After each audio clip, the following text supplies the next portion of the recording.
দেখো আমি এখানে চিকেন নিয়ে নিয়েছি ছোটো ছোটো পিস করে। এটা আমি চিকেনের কোপ্তা করব।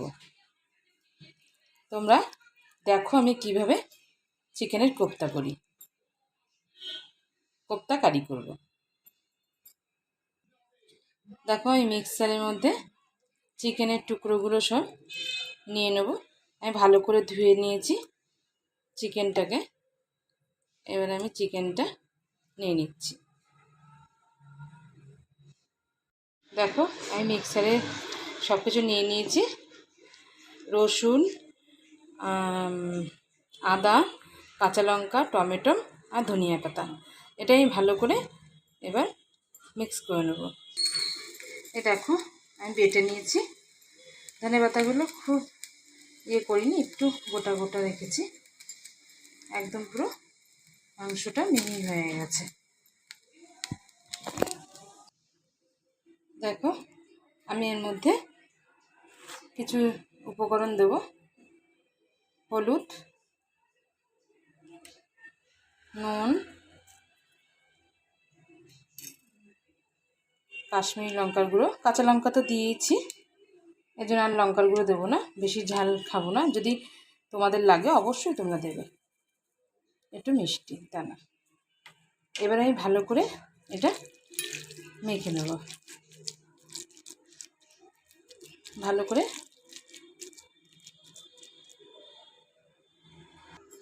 দেখো আমি এর মধ্যে দিয়ে দেবো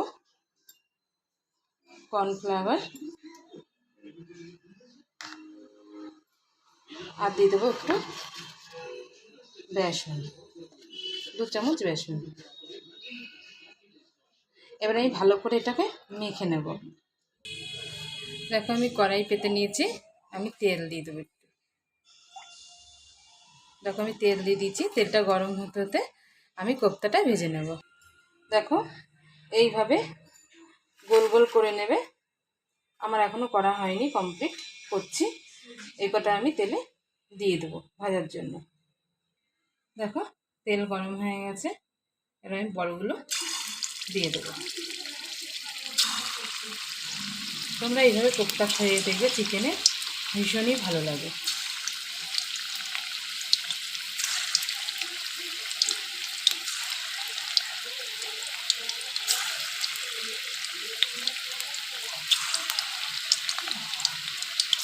দেখো আমার বলগুলো ভাজা হয়ে গেছে, কোপ্তাগুলো। এবার আমি এগুলো তুলে নেবো। এরকম করে আমি প্রত্যেকটা কোপ্তা ভেজে নেব। দেখো আমি ওই তেলের মধ্যে একটু হলুদ দিয়ে দেবো। তোমরা জানো আমি আলু ভাজার আগে একটু হলুদ দিই।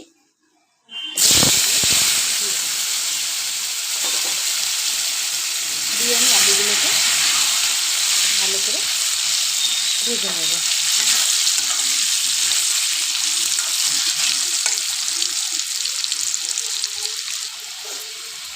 এর মধ্যে আমি অল্প হলুদ দিয়ে দেবো,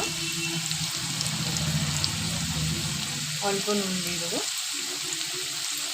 এবার আমি ভালো করে আলুটাকে ভেজে নেব।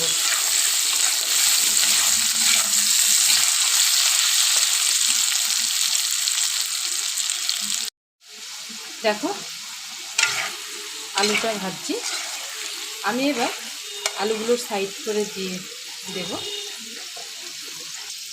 দেখো গোটা গরম মশলা ফোড়নে দিয়ে দিলাম। এবার আমি কেটে রাখা পেঁয়াজগুলো দিয়ে দেব, পেঁয়াজ কুচিগুলো দিয়ে আমি আলুর সঙ্গে একসঙ্গে ভেজে নেব, যাতে আমার আলুটাও বয়েল হয় আর পেঁয়াজটাও যাতে বয়েল হয়ে যায়। মধ্যে একটু নুন দিয়ে দিলাম, হলুদ দিয়ে দিলাম। আমি এবার ভালো করে আলু পেঁয়াজটাকে ভেজে নেব।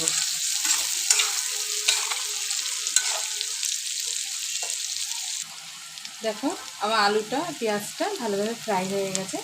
এবার আমার মিক্সারে বেটে রাখা মশলাটা দিয়ে দেবো। এর মধ্যে আছে তোমার টমেটো, রসুন, আদা আর কাঁচা লঙ্কা।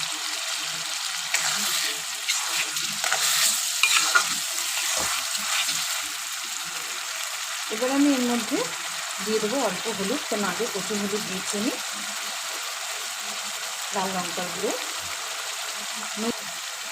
নুন দিয়েছি, আর এখন আর দেবো না কাশ্মীরি লঙ্কার গুঁড়ো। নুন লাগলে আমি পরে আবার দেবো, এখন আর দেবো না। দেখুন আমি এটা ভালো করে কষিয়ে নেব মশলাটা। আপনারা চাইলে দইও দিতে পারেন এর মধ্যে, আমি দইটা দেবো না, আমি টমেটোটা একটু বেশি করে দিয়েছি, এর জন্য আমি এর মধ্যে দই দেবো না। আপনারা চাইলে দই দিতে পারেন। দেখো আর মশলাটা কষে গেছে একদম সুন্দরভাবে। আমি কিন্তু জল দিয়ে দেবো, আমি এর মধ্যে জল দিয়ে দেবো। তোমরা জানো আমি ঠান্ডা জল দিই না, উষ্ণ গরম জল দিয়ে দিলাম। একটু বেশি করে জলটা দিলাম, কারণ হচ্ছে আমার কোপ্তাতে জল টানবে, পরে একদমই শুকনো শুকনো হয়ে যাবে, এর জন্য একটু জলটা বেশি দিলাম। এবার ফুটে উঠলে আমি কোপ্তাগুলো দিয়ে দেবো। দেখো আমার ঝোলটা টকবক করে ফুটে গেছে, এবার আমি কোপ্তাগুলো, ভেজে রাখা কোপ্তাগুলো দিয়ে দেবো। দেখো আমি দিয়ে দিলাম। আমার ঝোল কিন্তু এত থাকবে না, সমস্তটাই টেনে নেবে। তোমাদের একবারে নামিয়ে আমি দেখাচ্ছি। দেখো আমার কোপ্তা একদম রেডি। তোমাদের যদি আমার ভিডিও ভালো লাগে অবশ্যই কিন্তু লাইক কমেন্ট শেয়ার করবে, আর আমার পেজকে কিন্তু ফলো করতে একদম ভুলবে না।